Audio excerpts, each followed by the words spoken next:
అందరికీ నమస్కారం. కథలోకి వెళ్లే ముందు మన ఛానల్ని సబ్స్క్రైబ్ చేసుకునే వాళ్ళు ఎవరైనా ఉంటే తప్పకుండా సబ్స్క్రైబ్ చేసుకోండి. ఆనంద్ తాతగారి ఇల్లు ఈ మధ్య వచ్చిన వరదలకు కూలిపోయింది. 100 ఏళ్ల నాటిది. ఆ స్థలం అమ్మకానికి పెడదామని అక్క, నేను, అన్న అనుకుంటున్నాము. భుజంగరావు గారు ₹1,00,00,000 ఇస్తాను అన్నారు. అంత కూడా రాదు. ఆయనకి కలిసి వస్తుందని ఇంటి పక్క స్థలమని అడుగుతున్నారు. ఇంతకాలంగా ఆయనే మంచి చెడు చూస్తూ వచ్చారు కనుక ఆయనకే ఇద్దాం అనుకుంటున్నాము. నువ్వు కూడా అంగీకరిస్తావనే అనుకుంటున్నాను. పవర్ ఆఫ్ అటార్నీ పంపితే ఆ పని పూర్తవుతుంది. మరొక విషయం, మన కోసం అన్న చాలా కష్టపడ్డాడు. ఏనాడు నాకు ఇది తక్కువ అనుకోలేదు. మనకి చదువులు చెప్పించాడు, అక్క పెళ్లి చేశాడు. వదిన తల్లికి మించి మనల్ని ప్రేమగా చూసింది. ఇప్పుడు వాళ్ళకి అక్క, నేను మా వాటా డబ్బు ఇవ్వాలనుకుంటున్నాం. అన్న కొడుకు రంగడి చేత కిరాణా షాప్ పెట్టిస్తే అన్న, వదిన ఈ వృద్ధాప్యంలో సుఖపడతారు. ఏమంటావు? నీ అభిప్రాయం చెప్పు అంటూ అమెరికాలో ఉన్న ఆనంద్కి ఫోన్లో వాట్సాప్ మెసేజ్ పంపాడు కృష్ణ. చిన్నప్పుడే అమ్మా నాన్న చనిపోతే కుటుంబ భారాన్ని భుజాల మీద పెట్టుకుని గుడిలో పూజారిగా శుభకార్యాలు చేస్తూ 2 తమ్ముళ్ళని చదివించాడు రామనాథం. చెల్లికి పెళ్లి చేశాడు. మేనమామ కూతురే సీత అద్దాంగి కనుక అందర్నీ ఆదరంగా చూసింది. కానీ మేనరికం కారణంగా వాళ్ళ కొడుకు రంగడికి కాళ్ళు చచ్చుపడిపోయాయి. వాళ్ళ స్తోమతకి తగిన వైద్యం చేయించారు కానీ ఫలితం లేదు. అందరిలోకి బాగా చదువుకుని అమెరికాలో స్థిరపడ్డాడు ఆనంద్. అక్కడే అమెరికా డాక్టర్ని పెళ్లి చేసుకున్నాడు. మళ్ళీ ఇండియా రాలేదు. బుద్ధి కుదిరితే ఒకసారి ఎలా ఉన్నారని అడుగుతాడు, లేదంటే లేదు. తన బాధ్యతగా ఇంటి విషయాలు చెప్తూ ఉంటాడు కృష్ణ. అంతే తప్ప పిల్లలు ఎలా చదువుతున్నారు, నా వల్ల ఏమి సాయం కావాలి, అక్క పెళ్ళికి ఈ గిఫ్ట్ పంపుతున్నా, పిల్లలకు డ్రెస్ పంపుతున్నా అని పంపడు సరికదా. తన కుటుంబం అని చెప్పుకోవడానికి నామోషి. అతడి గుణం అర్థమై ఎవరూ ఏది ఆశించలేదు. ఆడపిల్ల అక్క అనే మమకారంతో శాంతి ఒకసారి మాట్లాడబోతే ముభావంగా సమాధానం చెప్పాడు. అప్పుడు దులిపేసింది.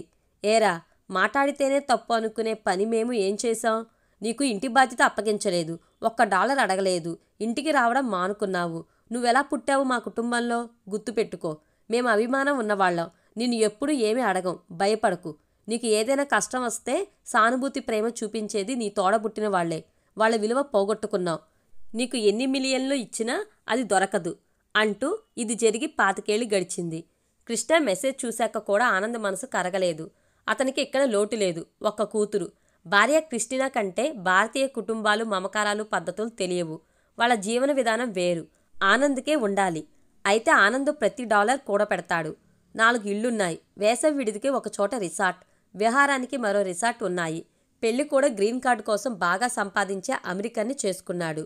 నా భార్య, నా కూతురు, నేను అంతే. మిగిలిన వాళ్ళ గురించి నాకు అవసరం లేదు. ఏం జరగని అనే బుద్ధి అతడిది.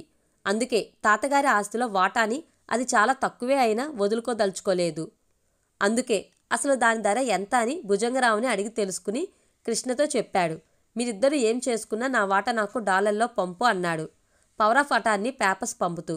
ఓరి పీనాసివాడ, చీ అంటూ శాంతి చీదరించుకుంది. కృష్ణ బ్యాంకులో పనిచేస్తున్నాడు. ఒక కొడుకు. అతని భార్య స్కూల్ టీచర్. ఒక ఫ్లాట్ కొనుక్కున్నాడు. కొడుకు ఇంటర్ చదువుతున్నాడు. శాంతికి ఒక కూతురు. భర్త పోస్టల్ డిపార్ట్మెంట్లో పనిచేస్తాడు. పెద్ద ఉద్యోగాలు కాకపోయినా లోటు లేదు. అన్నగారికి ఏ ఆధారం లేదని మంచి మనసుతోనూ, తండ్రి లేని లోటు తెలియకుండా చేసిన కృతజ్ఞతతో కృష్ణ, శాంతి, ఆమె భర్త ఆస్తి వదులుకున్నారు. రామనాథం కదిలిపోయాడు. సొంత పిల్లలే పట్టించుకొని ఈ రోజుల్లో తమ్ముడు, చెల్లి, ఆమె భర్త చూపిన ఔదార్యం అతడికి చాలా ఆనందం కలిగించింది. ఆ ఊళ్ళోనే చిన్న ఇల్లు కొని అందులోనే రోడ్డు వైపుకి షాప్ పెట్టించి భుజంగరావుకి కాస్త కనిపెట్టి ఉండమని అప్పగించాడు కృష్ణ. అందరితో దివ్యంగుడు రంగాకి చెయ్యుతి ఇమ్మని మంచి చేసుకున్నాడు. మీకు మా అన్న కొత్త కాదు. ఎప్పట్లా ఆదరణ చూపండి. నాకు వీలున్నప్పుడు వచ్చి చూస్తాను. ఏ అవసరం ఉన్నా ఫోన్ చేయమని చెప్పాడు. కృష్ణ రామనాథంలా నెమ్మదైన వాడు, సహనవంతుడు. కృష్ణ, వయసులో చిన్నవాళ్ళు నువ్వు, శాంతి. మీ అభిమానాన్ని మర్చిపోలేము. చల్లగా ఉండండి అంటూ దీవించి, శాంతి, నువ్వు ఇంటి ఆడబిడ్డవి. నీకు పెట్టాలి, కానీ మేము తీసుకోకూడదు. కానీ మా దురవస్థకి తీసుకోవాల్సి వచ్చింది. చూడమ్మా, మా పుట్టింటి వారికి ఆస్తులంటూ లేవు, కానీ తరతరాలుగా వచ్చిన కొంత బంగారం ఉంది. అందులో ఈ హారం ఇస్తున్నా, కాదనుకో అంటూ పసుపు కుంకుమలతో పాటు శాంతికి, భర్తకి బట్టలు పెట్టింది. మెడలో గొలుసు వేసింది సీత, ఆదరంగా ఆమెను గుండెలకు హత్తుకుంటూ. వదిన ఆప్యాయతకు, ప్రేమకు శాంతికి కన్నీళ్లు వచ్చాయి. అన్నా, వదిన, మీరిద్దరూ మాకు అమ్మా నాన్న లేని లోటు తీర్చారు. అంతకంటే ఏమి కావాలి? వదిన, నీ మాట మాకు శిలాశాసనం. అందుకు తీసుకుంటున్నా. నాకు అమ్మ తెలీదు, నువ్వే అమ్మవి అంది ఇద్దరికి నమస్కరించి. ఇంతే కాదమ్మాయి, ప్రతి సంక్రాంతి పండక్కి నీ పుట్టింటికి రావాలి. ఫోన్ చేస్తాను, తప్పకుండా వస్తా వదినా అంది శాంతి. మరి నేను? నన్ను మర్చిపోయావు అన్నాడు కృష్ణ అలిగినట్టు ముఖం పెట్టి. నువ్వు నా పెద్ద కొడుకువి, నీకు పిలుపు కావాలా నాన్న? ఎప్పుడైనా రావచ్చు అంటూ ఆప్యాయంగా కృష్ణ తల నిమిరింది సీత. రంగడిని దగ్గరికి తీసుకుని చెరో 5,000 ఇచ్చి కృష్ణ శాంత వాళ్ళ ఊళ్ళకి బయలుదేరారు. ఈ ఆనందాన్ని, ప్రేమని ఎన్ని డాలర్లతో కొనగలడు పిచ్చి ఆనందు. వాణ్ణి చూసి 20 ఏళ్లు గడిచాయి.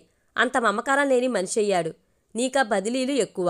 మళ్ళీ ఎన్నాళ్ళకు రాగలమో అంది శాంతి ఊరు దాటిపోతున్న బాధతో. కొందరు కావాలని దూరం చేసుకుంటే ఏం చేయగలం? జాలి పడాలంతే అన్నాడు శాంతి భర్త. విననట్టు మౌనంగా ఉండిపోయాడు కృష్ణ. ఈ వీడియో కనుక మీకు నచ్చినట్లయితే లైక్ చేయండి, షేర్ చేయండి. మరిన్ని ఇంట్రెస్టింగ్ వీడియోస్ కోసం మన ఛానల్ తప్పకుండా సబ్స్క్రైబ్ చేసుకోండి.